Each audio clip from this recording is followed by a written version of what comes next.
everybody, welcome back to another episode of Wednesday Knowledge with Willy. Today we're going to be learning how to hoop your hats and a little bit more because you know if you stay to the end of the video, I always give you some good tips and tricks. Okay, let's go ahead and get started.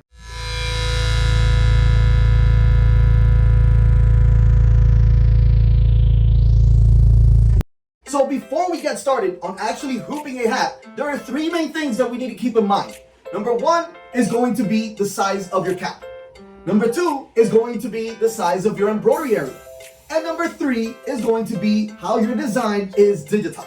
So let's get a little bit more into it now. The size of the hat is very important because that determines how tight the strap of your hoop needs to be. Now the size of your embroidery area is very important as well because that will determine the max size of your design. And lastly, how your design is digitized. Because if you digitize a design for a flat embroidery, you should not put it on a cap because it can cause a lot of registration loss and maybe even some needle breaks. But then again, if you do digitize it for a hat and it fits the size that the customer wants on a flat, for example, a left chest logo, that you could do. What's important about digitizing for a hat is that it goes from the bottom up and from the center out.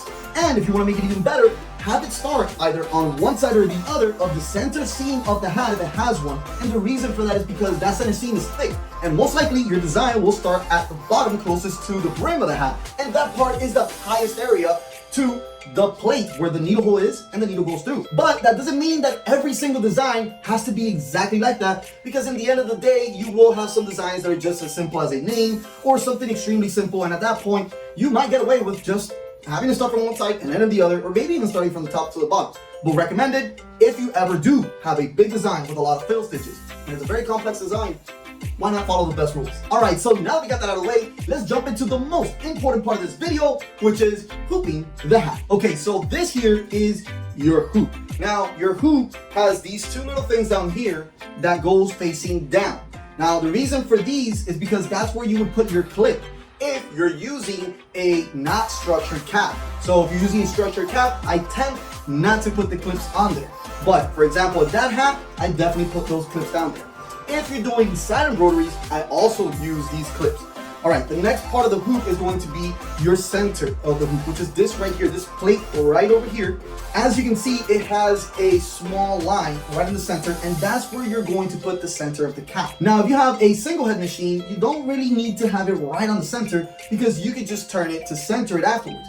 But if you do have a multi-head machine, for example, a two-head, you have to get them both exactly the same, because if you get one right and the other one is turned a little bit, if you try to center this one, the other one will go off. So that's why it's important to keep them both exactly aligned so they both do exactly the same thing. The next component of your hoop is going to be your lock mechanism, which is right over here.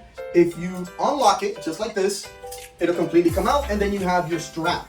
So this is going to be going on top of the cap, and those little teeth that you see right over here, they're going to be grabbing right on the brim of the cap. Now, one component that a lot of people forget to mess with is going to be where your lock mechanism actually attaches to, which is right here.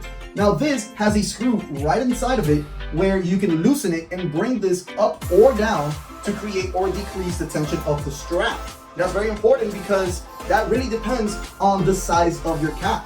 If your cap is thicker or bigger, you might need to loosen this a little bit. If your cap is very flimsy and thin, then you might want to tighten it by bringing it down, because if not, your hat can potentially move and then give you registration loss and needle breaks. Okay, so now we know this, let's go ahead and put it on the cap station and show you how to actually hoop the hat. Now, this is your cap station. For your cap station, you have the center, which is this right here, and then you have two clips. You have one on the left and one on the right. The first thing I do is I grab my hoop and I make sure that the center is facing up, and I snap it on to the cap station. The next thing I do is that I grab my hat and I take out the protector from the back.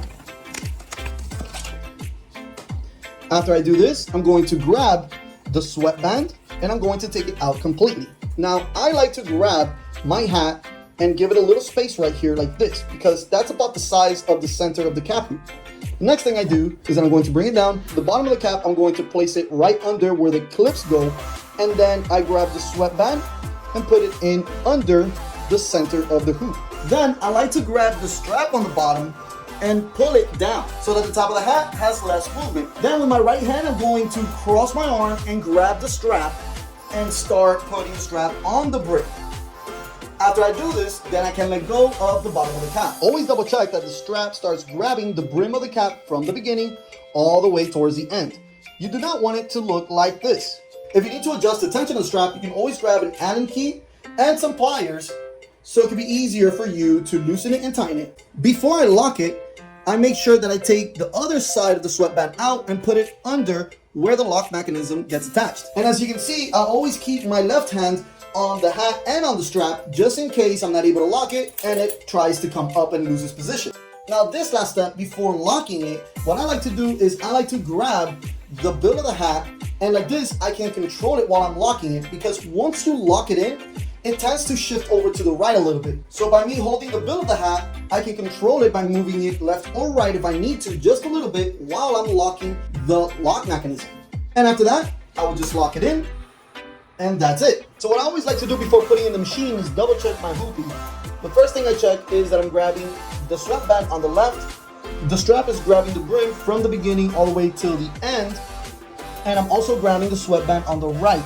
Then I check the center point and I make sure I'm in the center and I'm not over this plate down here. And as you can see in this hat, I am not going to put the clips because this is a structured hat. And I'm also not going to be using any stabilizers. So if you guys want to know when you should put stabilizers or not, there's a video I did in the past about stabilizers where I explained this. Alright guys, so now that you know how to do that, let's get a little bit more into advanced information. So one of the things that we need to talk about is other types of hoops. And yes, they do exist out there. For example, there's a Gen 2, which is Generation 2 hat hoop station with a hat hoop itself, which a lot of customers go by them and say that it works perfectly for them. Now, what I think about that is great, but that is definitely a preference because I have used those, and for my whole career, I have been using these standard hoops, and I actually prefer them. But that doesn't mean that you will. So just look into them and you can decide for yourself. Now let's talk about the side embroidery for caps. So in the industry, the correct location to do side embroideries for caps is going to be right in front of the ear, either on this side or this side. And the reason why I'm mentioning this is because I do get a lot of these questions from customers where they think the side embroidery is actually on the side, which tends to be on top of the ear or right behind it, which technically you won't be able to see part of the design. Now, that doesn't mean that it's wrong, because some customers do prefer to have it like that, and that's totally fine. But to be able to do that, there is a different process. Now, all of our machines, including the two heads, do side embroidery without having to unhoop the hat. Meaning you can do 3 designs on one hat. You can do the front, the left, and the right without having to unhoop it at all. So lastly, let's talk about the back of the cap embroidery, which is really good to have in your arsenal because a lot of customers do ask for that. So for that, there are specific hat hoops and hat stations that you can purchase them.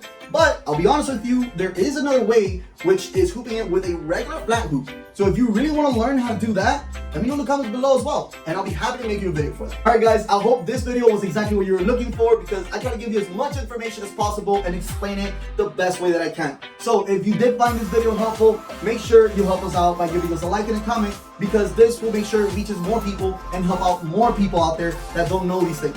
So in reality, this is the main reason why I do these videos, to help you guys be successful. So thank you so much for watching, and remember, at Print Direct US, with every machine that you purchase from us, you have US lifetime training and technical support. Also, if you guys want me personally to go to you and train you in your location hands-on, you can let me know in the comments below. Or if you did not purchase the machine from us and you want us to train you, also reach out to us because we can help you out with that as well. Alright guys, thank you again, and I'll see you next Wednesday. Bye.